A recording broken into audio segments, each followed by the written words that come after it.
A esposa decidiu visitar a amante do marido no hospital para olhá-la nos olhos, mas, quando ela chegou lá, recebeu uma notícia terrível que mudou sua vida. A família era considerada exemplar, tudo estava como deveria ser, conforme as regras. Davi e Laura eram amigos desde a escola, estudando na mesma classe. Após a escola, Davi foi para o exército, e Laura esperou fielmente por ele. Depois, eles se casaram. Davi trouxe sua jovem esposa para sua casa. Seu pai havia falecido há alguns anos e sua mãe aceitou a nora como se fosse sua própria filha. Laura havia perdido os pais quando era jovem, mas eles viviam felizes juntos.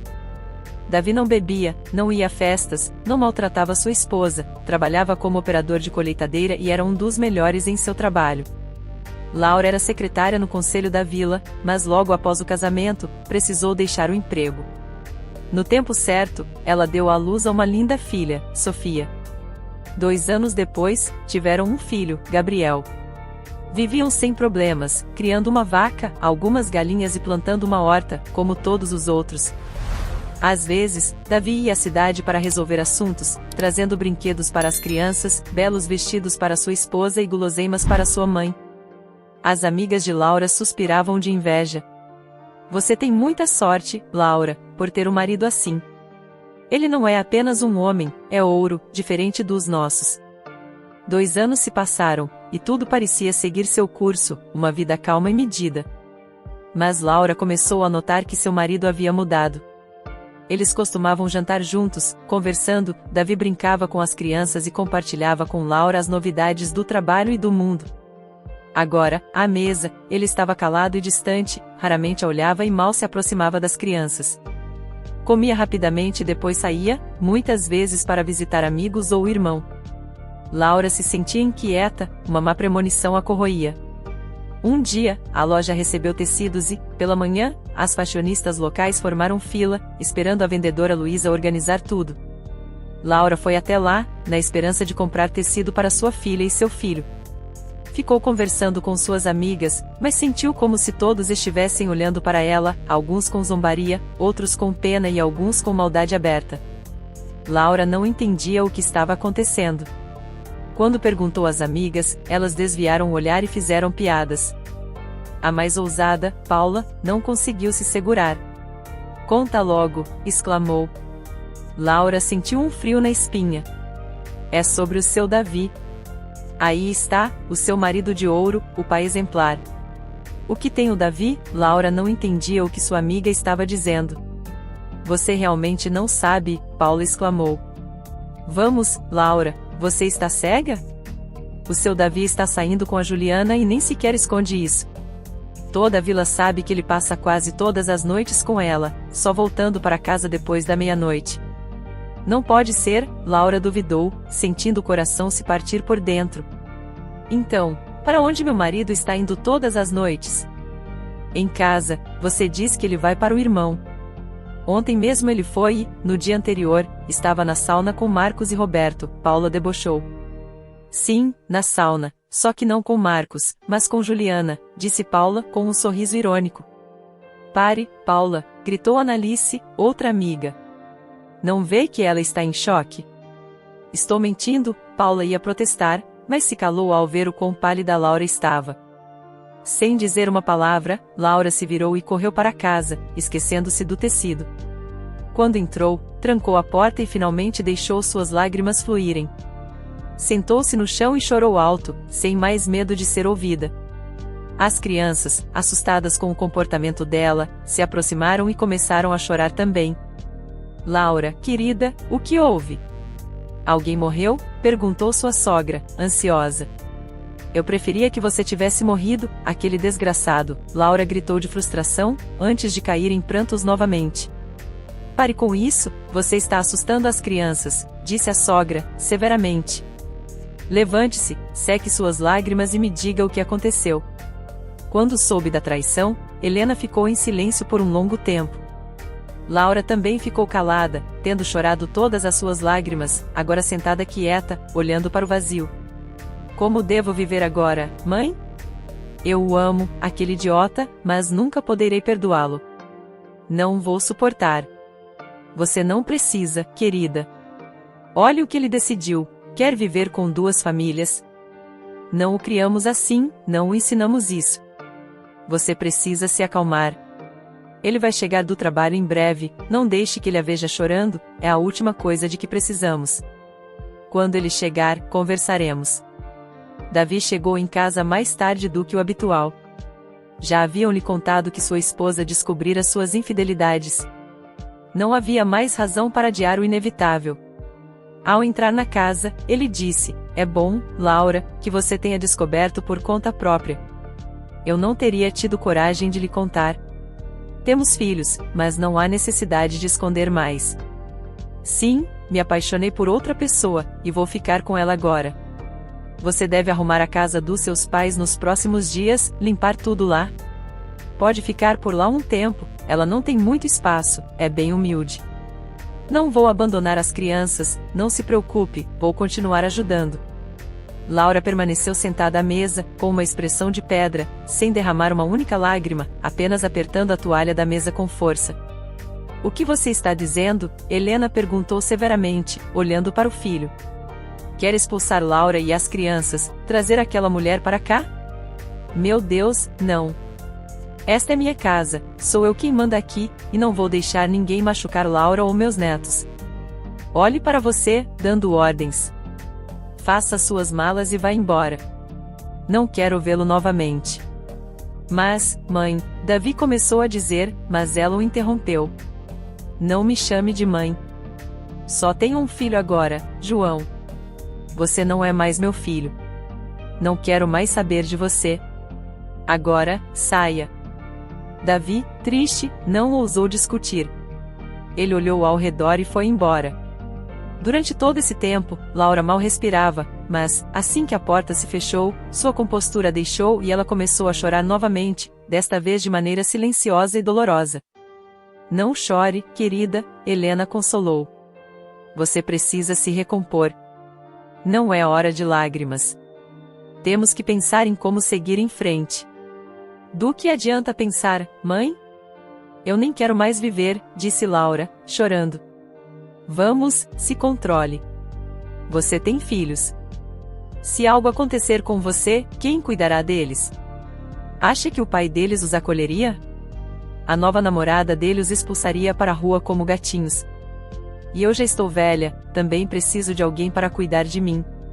Pelo bem dos seus filhos, junte suas forças, endureça sua vontade, cerre os dentes e siga em frente. Ah, menina, esse é o nosso fardo como mulheres. Os homens são fracos e covardes. Quando algo dá errado, eles dizem, não é minha culpa. Tudo recai sobre nós, mulheres. É tudo sobre nossos ombros. Obrigada, mãe, por me defender, por não nos deixar ser expulsos, disse Laura, abraçando a sogra. Como eu poderia deixar que machucassem você? Você é minha família, respondeu Helena, acariciando o cabelo de Laura com sua mão seca. Bem, já chega, o que está feito está feito. Com o tempo, as coisas se ajeitam. Agora vá deitar as crianças e descanse um pouco também. Vamos resolver tudo pela manhã. No dia seguinte, Laura foi ao conselho da vila para organizar sua volta ao trabalho. A vaga de secretária estava aberta, e ela foi prontamente aceita de volta, lembrando-se de como era trabalhadora e dedicada. Sua sogra cuidava de Sofia e Gabriel, o que permitia que Laura trabalhasse sem se preocupar com os pequenos. Vendo sua diligência e entusiasmo, o presidente do conselho lhe ofereceu uma posição como assistente, em vez de secretária. O novo cargo envolveria viagens frequentes para o distrito e a cidade. Mas você tem a avó para cuidar das crianças. Além disso, o salário é bom, e você pode comprar muitos itens difíceis de encontrar na cidade, disse o presidente ao chamá-la ao escritório. Laura concordou, pois gostava do trabalho. 6 meses se passaram. Durante esse tempo, Davi apareceu apenas uma vez, quando Laura não estava em casa. Ele trouxe presentes para as crianças e brincou com elas, mas continuou enviando dinheiro fielmente todo mês, por meio do irmão. Ele não as enganou nisso. Laura, no entanto, não gastava o dinheiro. Ela guardava em uma caixa, incapaz de usar o dinheiro de um traidor. Você está cometendo um erro, querida. Esse dinheiro é para as crianças. É dever dele prover para elas, Helena disse mais de uma vez. Eu sei, mãe, mas não consigo aceitar. Me dá nojo. Nós nos viramos sozinhas. Não estamos passando fome, temos roupas e sapatos. Estamos bem, Laura respondia. O ano novo se aproximava, e as crianças aguardavam ansiosamente a árvore de Natal e os presentes. Laura também estava se preparando para agradar sua família. Ela havia comprado algo especial para a viagem à cidade. O presente para sua sogra era um chale branco como a neve, para Gabriel um caminhão basculante, e para Sofia uma boneca falante importada. Laura não se esqueceu de si mesma, ela comprou um broche em forma de abelha e um vestido elegante para colocar debaixo da árvore de Natal. Mas ainda faltava uma coisa, a árvore de Natal. Davi costumava ir à floresta e trazer uma linda árvore, mas agora não havia ninguém para fazer isso. Laura pensou em pedir ajuda ao chefe do conselho, mas, pouco antes do feriado, Davi apareceu inesperadamente. Ele os cumprimentou, olhando de maneira apologética para sua mãe e esposa. O divórcio ainda não havia sido finalizado, e Laura se sentia envergonhada. Davi, por alguma razão, também não parecia estar com pressa. As crianças correram até o pai e o abraçaram. Ele acariciou suas cabecinhas e os beijou. Preparem-se, crianças, vamos à floresta escolher uma árvore de Natal, disse Davi. Uhul! Gritou Gabriel. Sofia, cautelosa, perguntou, podemos, mamãe? Sim, sim, vocês podem ir, apenas se agasalhem bem, permitiu Laura. Eles voltaram alegres, com as bochechas rosadas por causa do frio, trazendo uma linda árvore. Davi a colocou no lugar e, imediatamente, a casa foi tomada pelo cheiro fragrante de pinheiro e pelo espírito do ano novo. Então, perguntou Davi, meio hesitante, vamos decorá-la? Eles pegaram brinquedos, pinhas e doces. Sofia fez uma guirlanda de papel colorido. Trabalharam nisso até o anoitecer, e a árvore ficou linda. Risos e brincadeiras encheram a casa novamente, como nos velhos tempos. Mas isso fez Laura sentir uma tristeza profunda, quase como o uivo de um lobo. Ela olhou para o marido. Davi havia mudado, ele havia emagrecido, parecia abatido, com olheiras profundas. Estava desleixado, o bolso da jaqueta estava rasgado, e seu rosto estava coberto de barba por fazer. No final da noite, Davi começou a se despedir. Era claro que ele não queria ir embora. Havia tristeza em seus olhos. Ele se vestiu lentamente, como se esperasse que Laura o impedisse, mas ela não o fez. Até logo, ele disse. Obrigado pela árvore e feliz ano novo. Ele foi se despedir das crianças, deu um último adeus à sua mãe e saiu para a noite. Laura não conseguiu dormir a noite toda, atormentada por pensamentos sobre seu marido. No entanto, seu orgulho não a deixava mostrar que estava esperando que ele voltasse. Sentia que podia perdoá-lo e que poderiam voltar a ser como antes, mas quando pensava em Juliana, uma chama de dor e raiva queimava dentro dela.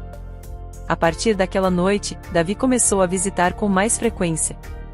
Ele consertou a cerca, cortou lenha, lubrificou as dobradiças das portas para que não rangissem. Às vezes, Laura nem o notava, como se ele entrasse, fizesse o que precisava e fosse embora. A primavera chegou, mas ele ainda não tinha tido coragem de se aproximar dela. Foi então que Helena interveio. Ela o sentou à mesa e perguntou: Davi, por que você vem aqui quase todos os dias? Ou sua moça nova não é tão doce e você não quer ir para a casa dela? O que está dizendo, mãe? Eu venho para ver as crianças e ajudar onde posso. Olhe, o telhado da entrada está com vazamento, disse ele, desviando o olhar. Não tente me enganar. Eu o criei e conheço você por dentro e por fora. Apenas diga a verdade, por que está vindo? Sou um tolo, mãe. Me envolvi com Juliana, mas esse feitiço de amor passou. Percebi que ninguém, além de Laura, importa para mim. Quero voltar, mas não sei como. Ela não vai me perdoar. Não vai perdoar, confirmou a velha, e ela está certa. O que você achava? Que sairia pela porta e ela ficaria esperando por você? Quantas lágrimas ela derramou! E quando ela começou a viver de novo, você apareceu. Ajude-me, mãe. Ela me ama, eu posso ver nos olhos dela. Diga-me o que fazer para que ela me perdoe. De jeito nenhum. Você fez essa bagunça, então limpe-a. Mas, se machucar a garota de novo, eu mesma cuidarei de você, ameaçou Helena, cerrando o punho. Laura via como seu marido estava sofrendo, como ele queria se aproximar para falar, mas tinha medo. Isso encheu seu coração com uma estranha alegria maliciosa. Ela amava Davi, mas queria que ele sentisse plenamente a punição por sua traição. No entanto, seu coração não era de pedra. Logo, ela nem percebeu como ele começou não apenas a visitá-los todos os dias, mas também a passar a noite. As coisas dele reapareceram na casa, e o cheiro de colônia voltou. Nas noites, Davi brincava com as crianças, e eles voltaram a jantar juntos. Um dia, Laura não aguentou mais e disse: "Chega de ir e voltar, Davi. As pessoas estão rindo. Fique, já que está aqui." E ele ficou. No dia seguinte, trouxe suas coisas, e começaram a viver como antes, como se nada tivesse acontecido. Eles tentavam não lembrar da traição, mas a própria vida os lembrava. Em uma noite quente de maio, voltando do conselho da vila, Laura viu uma figura feminina familiar perto de sua casa. Davi não estava em casa, era época de plantio, e ele passava quase todo o tempo nos campos. Quando se aproximou, Laura reconheceu sua rival, Juliana. Ela estava encostada na cerca, enrolada em um xale, com os olhos semicerrados. Ao ouvir passos, Juliana abriu os olhos e foi em direção a Laura, mas de repente cambaleou e se agarrou à cerca para não cair. Ela está bêbada, pensou Laura, com desgosto. Era só o que faltava. Ela queria passar por Juliana com a cabeça erguida, mas Juliana agarrou sua manga. Laura, espere. Estava esperando por você. Precisamos conversar. Não temos nada para conversar, respondeu Laura, já prestes a passar pelo portão. Mas Juliana, de repente, caiu de joelhos diante dela, segurando a barra de seu vestido e, olhando para cima suplicante, disse: "Devolva-o para mim. Por que você precisa dele? Você não o perdoou de verdade, eu sei, eu sinto. Devolva-o para mim." "Eu não tirei nada de você", disse Laura calmamente. "Ele saiu da sua vida por conta própria. E se você está sofrendo agora, isso é culpa sua. Devolva-o", quase gritou Juliana, agarrando-se a Laura e não deixando que ela se afastasse. "Eu imploro, devolva-o para mim." "Calma", disse Laura, irritada. "Você está fazendo um escândalo na frente de toda a vila. Não tem vergonha de correr atrás de um homem?" Juliana chorou baixinho, enrolando-se mais no xale, seus ombros magros tremiam. Observando-a mais de perto, Laura notou que sua rival parecia muito doente. Ela havia perdido muito peso, estava pálida e mal conseguia se manter em pé. "Vergonha de quê?", respondeu Juliana quase num sussurro. "Vamos ter um bebê."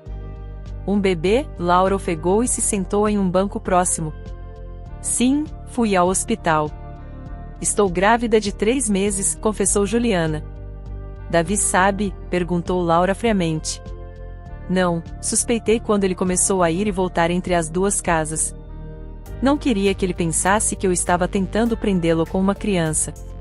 "Então por que veio agora?", perguntou Laura, com frieza. "Eu me sinto terrível, meu coração está partido. Para onde vou com um bebê, sozinha?" "Por isso vim", disse Juliana, abaixando a cabeça, evitando o olhar de Laura. "Isso é problema seu", disse Laura, firme.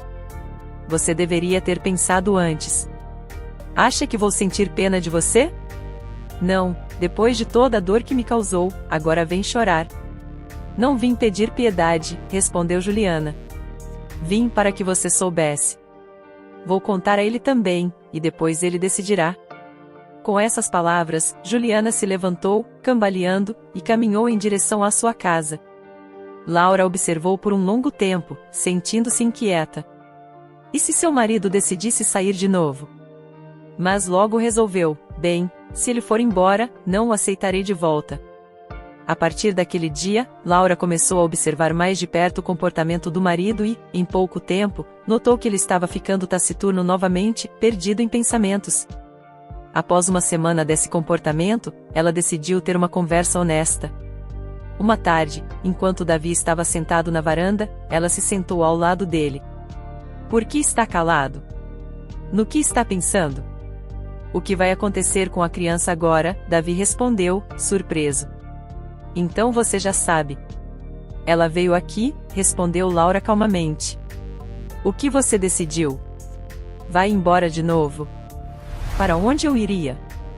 De você, disse Davi em voz baixa, sem olhar para a esposa. O que está acontecendo, Davi? Ela o abraçou pelos ombros. Só tente me entender também. Você está certa sobre a criança, claro, suspirou Laura profundamente. A culpa não é da criança. Ele não pediu para nascer. Se é assim, então você terá que assumir a responsabilidade. Não pode fugir disso. Mas de novo vão começar as fofocas na vila. Deixe que falem. Eles só querem mexer a língua, disse Davi, mais animado. Certo, vamos superar isso. O que mais podemos fazer? Laura disse, acenando com a mão. Entre, está frio, ainda não é verão. Juliana evitava ser vista por Davi ou Laura. Ela raramente saía de casa, sua gravidez era difícil, e a criança havia drenado todas as suas forças. Ela emagreceu, ficou menos atraente e visivelmente enfraquecida. O verão passou, e em outubro Juliana daria à luz. Quanto mais a data se aproximava, mais ela pensava em como Davi veria o bebê e decidiria deixá-la novamente. Por mais que seu marido tentasse convencê-la do contrário, ela não acreditava nele, e era compreensível porque. Um dia, em meados de setembro, Laura decidiu ir ao bosque colher cogumelos. O tempo estava quente e ensolarado, um verdadeiro verão indiano. O caminho seguia ao longo da margem íngreme do rio. Laura viu Juliana na beira, olhando fixamente para baixo. O rio era profundo e perigoso ali, com redemoinhos. Juliana, Laura a chamou, aproximando-se cautelosamente, sem querer assustá-la, e, quando restavam cerca de 40 passos, Juliana ouviu e se virou. Você, o que está pensando, garota? Laura começou a se aproximar dela com pequenos passos. Você não se importa consigo mesma? Pelo menos se importe com a criança. Juliana sorriu tristemente. O que espera por ele? Vergonha, zombaria, pobreza. Davi não vai embora, ele vai ajudar. Laura tentou ganhar tempo enquanto pensava freneticamente no que fazer. Por piedade, Juliana zombou. Não, obrigada. A culpa é minha e vou lidar com isso. Adeus, Laura. Perdoe-me por tudo e não guarde rancor. Com essas palavras, Juliana não hesitou nem por um momento. Ela largou a cesta e as roupas que estava usando e se jogou na água. O frio tomou conta de seu corpo, e a água se fechou silenciosamente sobre sua cabeça, atordoando-a por alguns segundos. Ao abrir os olhos debaixo d'água, Laura inicialmente não conseguiu ver nada, mas, de repente, entre os reflexos amarelados e esverdeados, ela avistou o suéter vermelho de Juliana. Nadando mais perto, Laura viu a própria garota, que parecia estar deitada de lado, balançando suavemente, com os olhos fechados e o rosto pálido voltado para cima. Sentindo que estava sem ar, Laura avançou em sua direção, agarrou sua mão e puxou com toda a força. Surpreendeu-se com quão leve e flexível o corpo de Juliana estava. Ao emergir, Laura arfou por ar, respirando desesperadamente como um peixe fora d'água. Sem soltar o corpo imóvel de Juliana, ela começou a empurrá-la em direção à margem. Era difícil nadar, suas roupas encharcadas a pesavam e suas forças estavam se esgotando. Finalmente, ela conseguiu alcançar uma estreita faixa de terra longe do penhasco. Ao sair da água e puxar Juliana com ela, começou a tentar reanimá-la, esforçando-se para lembrar as lições de primeiros socorros da escola. Evitando olhar para o rosto pálido de Juliana, Laura abriu os braços dela para os lados e pressionou o peito da garota, soprando ar em seus lábios azulados. Ela estava exausta e sem forças, enquanto Juliana permanecia imóvel, tão branca e fria quanto antes. Ela está morta, pensou Laura, desesperada, sentindo-se apavorada. Ela agarrou Juliana pelos ombros e a sacudiu com toda sua força, esperando um milagre. Vamos, querida, vamos, viva! No exato momento em que Laura sentiu que iria desabar, água jorrou da boca e do nariz de Juliana. O corpo dela convulsionou, e ela gemia e tossia. Laura virou de lado e caiu exausta ao seu lado. Juliana se apoiou nos braços fracos, tentando se levantar como se fosse para algum lugar, mas logo caiu novamente, engasgada com acessos de tosse, contorcendo-se na grama úmida. Ao vê-la assim, Laura, de repente, começou a chorar, em lágrimas desesperadas e altas. Sua tola, ó, sua tola, ela soluçava. O que você fez? Você quase me matou, e ainda por cima desgastou a criança. Juliana pareceu se lembrar de sua condição naquele momento. Seus olhos se encheram de horror enquanto ela pressionava as mãos contra a barriga, congelando no lugar para sentir sinais de vida dentro de si. Laura finalmente se aproximou, abraçando-a pelos ombros com um braço e colocando a outra mão na barriga. Elas esperaram por um longo tempo por qualquer movimento, mas não sentiram nada. Então, Juliana de repente suspirou alto, e um pequeno solavanco apareceu sob a palma de Laura, desapareceu e logo reapareceu. Está vivo, exclamou a jovem mãe, com lágrimas nos olhos. Graças a Deus, Laura exalou aliviada. Você precisa ir ao hospital. Precisamos ir para a cidade. Eu não consigo, minha cabeça está girando, está tudo escuro nos meus olhos, disse Juliana, quase sussurrando. Vamos nos apoiar uma na outra. Vamos tentar nos levantar. Com grande esforço, Laura conseguiu ajudar sua rival a ficar de pé. Juliana estava trêmula, segurando-se firmemente em Laura, com medo de cair. Laura colocou o braço de Juliana sobre seus ombros e a envolveu com outro braço na cintura, e elas caminharam lentamente pela margem em direção à vila. Andaram por um longo tempo, parando com frequência para recuperar o fôlego. Não falaram durante o trajeto, guardando suas forças. Ao chegarem à velha casa de Juliana, as duas mulheres exaustas se sentaram em um banco. Obrigada, Laura, por me salvar, disse Juliana suavemente. Eu não deveria ter passado direto, respondeu Laura com raiva. Se você pensou em cometer tal pecado, então que se afogasse de uma vez. Que Deus a ajude. Eu só senti pena da criança. Caso contrário, nunca teria pulado atrás de você. Você teria pulado, sorriu Juliana fracamente. Eu sei que você tem um coração bom. Tá, chega de falar. Troque suas roupas, você está toda molhada, disse Laura, olhando para suas próprias roupas. E encontre algo para mim também. Vou ao conselho da vila buscar um carro e você fica aqui, deitada, sem se levantar. Depois de trocar de roupa com uma saia e uma blusa que Juliana lhe deu e amarrar um lenço seco, Laura foi apressadamente ao conselho da vila. Era um dia de folga, mas o presidente estava trabalhando. Ao ouvir o que havia acontecido, Augusto imediatamente mandou alguém ao distrito. Laura se ofereceu para ir com Juliana. Ela voltou apenas tarde da noite. Juliana foi examinada e ficou no hospital até o parto, para evitar complicações. Faltavam apenas 3 ou 4 semanas.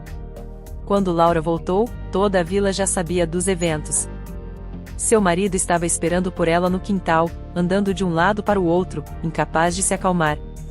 Como está Juliana? Perguntou Davi imediatamente ao ver sua esposa entrar pelo portão. O bebê está vivo? Ambos estão bem. Ela vai ficar no hospital até o parto, respondeu Laura friamente. Doía-lhe que seu marido estivesse interessado apenas no estado da rival e não tivesse sequer perguntado como ela mesma estava se sentindo. Mas, graças a Deus, parecia que Davi havia se livrado de um grande peso. Obrigado, Laura. Se não fosse por você, eu nunca me perdoaria. É por minha causa que ela... Davi começou. Laura não respondeu e entrou na casa. 2 semanas depois, Augusto levou Laura ao distrito para resolver a papelada. Depois de terminar tudo, ela pediu ao motorista que a levasse ao hospital, pois queria visitar Juliana. Comprando alguns presentes simples, Laura subiu até o 2º andar. Juliana não estava autorizada a se levantar, então Laura foi direto ao quarto. Ao abrir a porta, viu Davi sentado ao lado de Juliana, segurando a mão dela com ternura, enquanto Juliana sorria e irradiava felicidade. Sem dizer uma palavra, Laura rapidamente se virou e quase correu até a saída. No carro, ela gritou para o motorista. Me leve para casa, rápido. Algo aconteceu, Laura? Eu disse, vá, repetiu ela. Pela janela do carro, viu os velhos carros desaparecerem na esquina.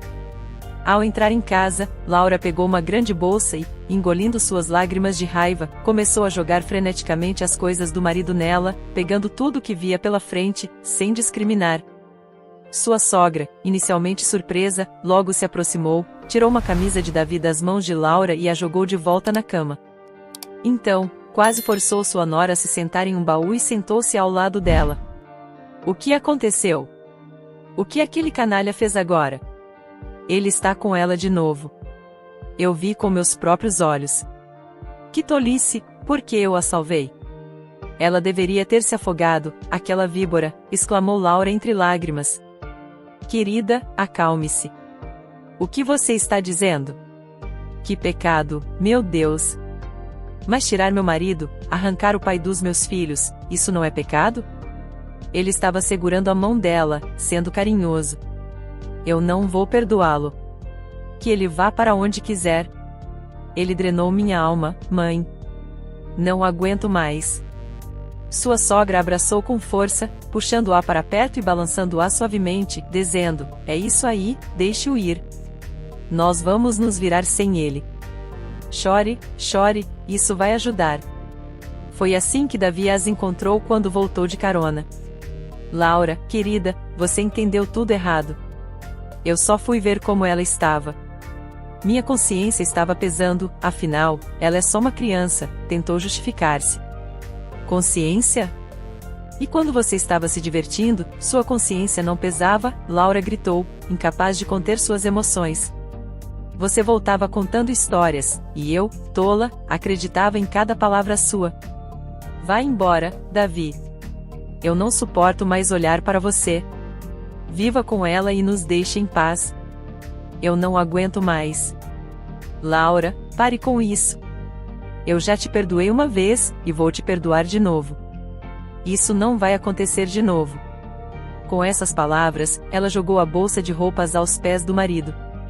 Ele a pegou silenciosamente e saiu pela porta. Exausta, Laura afundou o rosto no travesseiro e chorou amargamente. 2 semanas se passaram. Pelas pessoas, Laura soube que seu marido não havia ido para a casa de Juliana, mas estava temporariamente morando com o irmão. Ela não o viu e decidiu firmemente que iria pedir o divórcio. Como ela poderia continuar a construir uma família com alguém em quem não confiava mais? Juliana ainda estava no hospital, e seu bebê estava prestes a nascer. Laura tentava levar uma vida normal. Ia trabalhar, cuidava da casa e das crianças. Um dia, em meados de outubro, o telefone tocou no Conselho da Vila. Laura atendeu. Conselho da Vila, como posso ajudar? Boa tarde, disse uma voz feminina do outro lado da linha, com excitação. Estamos tentando entrar em contato com os familiares de Juliana, sua conterrânea.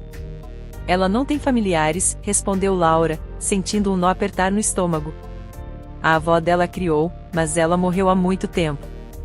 Por favor, anote e informe seus superiores. Juliana faleceu durante o parto hoje, às 16 horas, devido a uma hemorragia extensa que não conseguimos conter. Ela estava sozinha. Precisamos providenciar o funeral e também encontrar um lugar para o recém-nascido. Orfanato? Um orfanato? Laura não entendeu, ainda estava atordoada com a notícia horrível sobre a morte de Juliana. Sim, em um orfanato. O que você quer dizer com isso? Ela estava sozinha. Quem vai criar a criança? Mas o pai está aqui, ele vai cuidar dele. Laura finalmente recobrou os sentidos. Que pai? Juliana não era casada. Eles não eram oficialmente casados, apenas moravam juntos. Então avise a ele que ele tem um filho, forte e saudável. Anote o número para que ele possa ligar. Ele precisa vir o mais rápido possível. Resolver a papelada não é simples nessa situação. Ao desligar o telefone, Laura ficou sentada por vários minutos, olhando pela janela. Ela tentou processar as informações que acabará de receber. Depois, foi até Augusto e reportou o que era necessário. Ele deu ordens para que tudo fosse preparado para o funeral. Em seguida, Laura foi procurar Davi. Ele havia acabado de terminar de consertar a colheitadeira e estava limpando o óleo das mãos. O que houve? Ele perguntou. Sente-se, precisamos conversar, ela disse, sentando-se ao lado dele. Você tem um filho, forte e saudável. Reunindo coragem, ela acrescentou calmamente, mas Juliana morreu durante o parto. Morreu? Davi ficou surpreso. O que aconteceu? Eu não sei. Ligaram do hospital e me contaram. Você precisa ir até lá o mais rápido possível para decidir o que fazer com o bebê. Ainda sem compreender completamente o que havia acontecido, Davi acenou com a cabeça. Sim, eu vou. Eu só vim avisar. Agora, vou trabalhar, disse ela, enquanto se dirigia ao conselho da vila, deixando o marido com sua dor. Juliana foi enterrada às custas da fazenda coletiva, conforme era o costume. Tudo foi feito de acordo com as regras. Laura não compareceu ao funeral, alegando estar doente. Ela se sentia um pouco culpada, afinal, ao vê-los juntos, ela mesma havia desejado a morte de sua rival. E veja só como as coisas tinham acontecido. Por mais que Helena tentasse convencê-la, Laura permaneceu firme.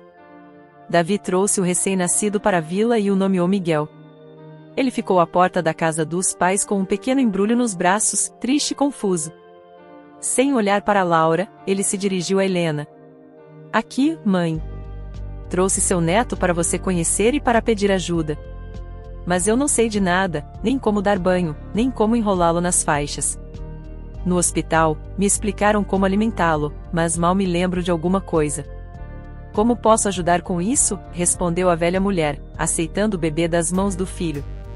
E não fique parado aí na porta, não deixe o frio entrar. Helena colocou o bebê na cama. Ele apertou os olhos de forma engraçada e mexeu os pequenos lábios.